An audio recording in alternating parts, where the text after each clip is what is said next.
Hey guys, this is me, 80s Rumble 4. Today, guys, I want to do a quick reaction thing to Cameroon getting third place and obviously Senegal winning the AFCON. Now, first, we're going to go ahead and discuss the third place match real quick.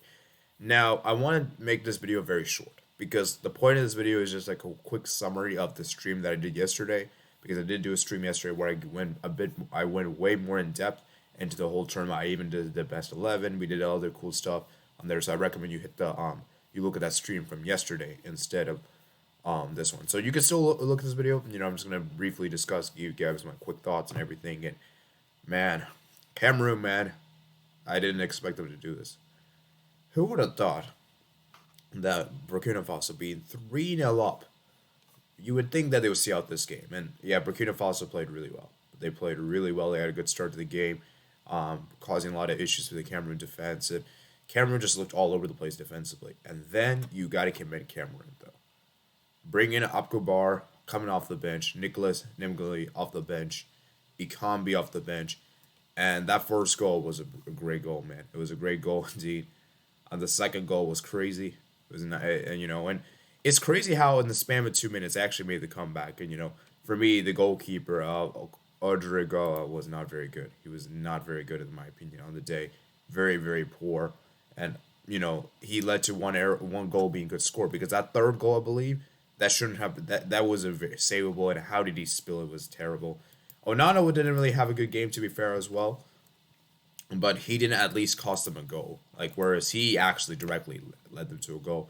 Went to penalties, and they brought on Burkina Faso made all four of their subs at 87th and 94th minute respectively. Just to try to get on players to the penalty shootout, and of course you can see Abkabar had a great game. Getting 2 goals, 3 shots indeed, and yeah, man, isn't it crazy? He's got 8 goals in this tournament, guys. He's a top goal scorer. And yeah, man, like I said, guys, it's a third place game. And we all know who missed the penalty. It was Ibrahim Blate Torre. He's the one that missed the penalty. And you guys can see here, where's the Ibrahim Blate Torre? Where is he?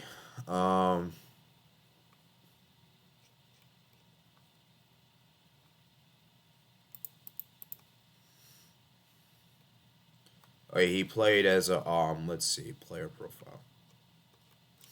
CDM. He was a CDM, guys.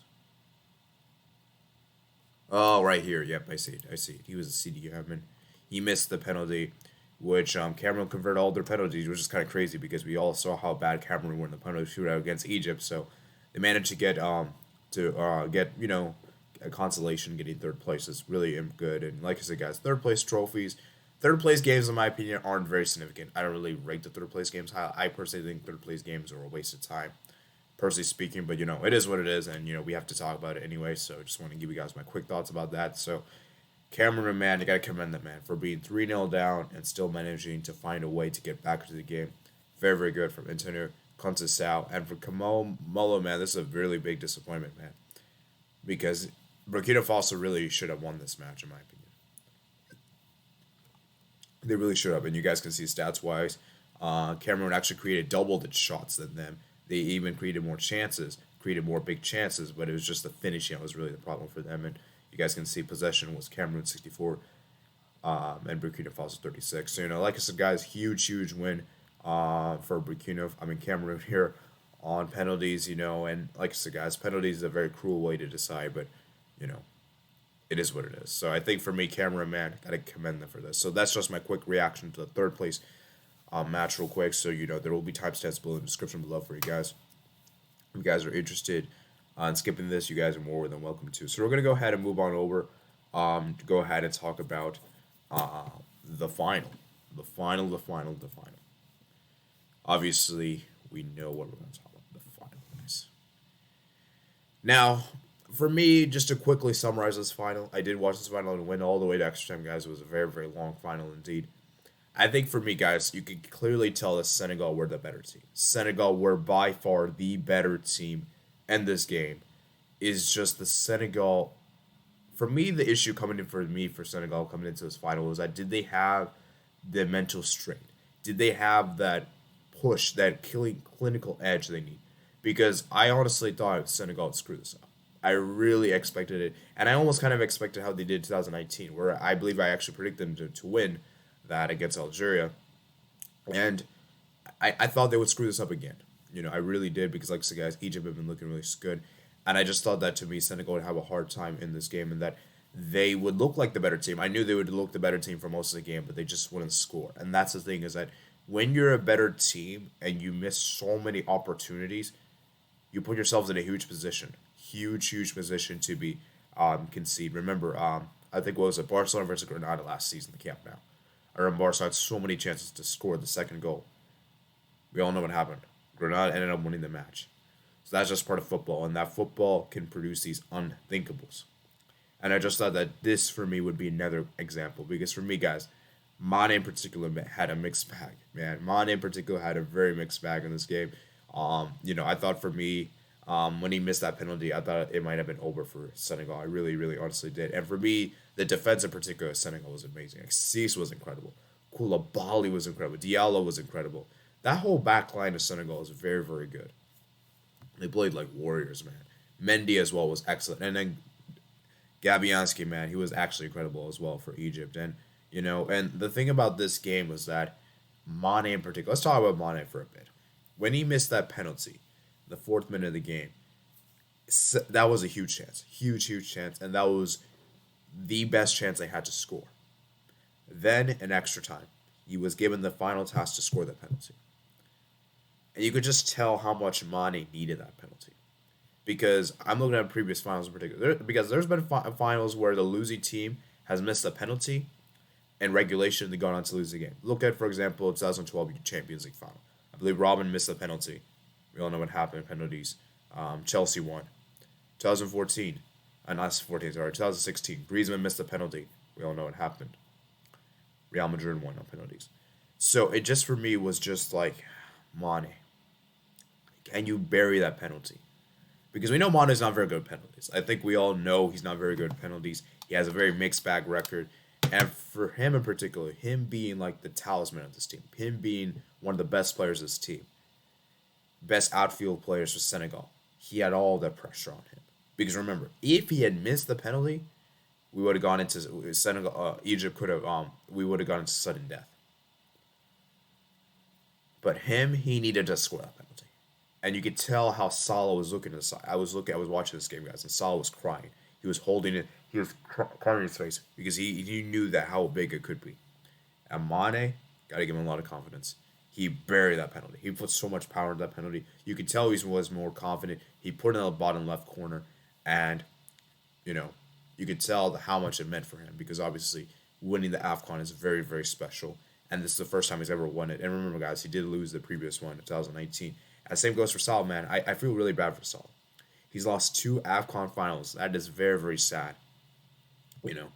And I just think that for me, for Senegal in particular, I thought they played really well. I thought they played really well over the 90 minutes. I thought for me, they were the better team for most of the game. Now, Egypt did have some good chances of their own, most notably through some headers, I think.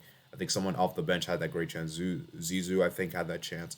And for Senegal in particular, I just thought for me, they really, really showed up. And I just think that for me, my biggest concern with Senegal is they just don't have a great striker. I think that's one of the problems I noticed with Senegal is they don't have a great striker. And I think for me, the striker situation is so apparent that if they without them having that key striker, I think they struggle a lot for that goal score. Because you could see that Senegal, for me, they can create so many chances, but they cannot score the goals. Look at Cameroon, for example. They have Abkoubar and Ikambi that can play as strikers. You look at Morocco and Naziri, and then obviously you also have Bofalo as well. Senegal don't really have the goal score. That's the problem with them, and that I think is a huge problem, and that's why it took them a while for them to score. And you look at Edouard Mendy in particular. I want to discuss about him. The fact that he managed to win a penalty shootout was incredible. Because I honestly thought when it went to penalties, I thought it was over for Senegal. I really honestly thought it was over. Because Egypt, man, already played 2 penalty shootouts. They've already got the experience, the know-how. And, Gabianski is incredible in the game. You would think he would do something. You'd think. But the fact that Edouard Mendy, he saved the penalty was incredible. Because for me, that penalty save, because I've heard this before, guys, from Chelsea fans. This is the second penalty he's ever saved in his career. Second penalty he's ever saved. Remember the penalty Aguero did against Chelsea, the Manchester City Chelsea won 2-1 at Etihad. That's the one I believe that was his first penalty save, and this is his second now. And the fact that he won a shootout against all the odds, because I think the odds were definitely against Senegal in the penalty shootout, was incredible. And Edward Mendy, man, what a save that was. Just, and like I said, the guy that scored the winning penalty against Cameroon, he missed. It's a big deal, man. It was a huge deal indeed. And Mohamed Lachid, man, wow. And like I said before, guys, for Senegal in particular, they deserve this 100%. And Mane in particular, man, I'm very happy for him. And I'm very happy as well because I think Mane, it's happy to see a new nation win the AFCON. And, I want to talk about Ali Cisse. What he's done with this national team has been incredible. Guiding them to their African Cup of Nations final. He actually lost his penalty shootout as a player in 2002.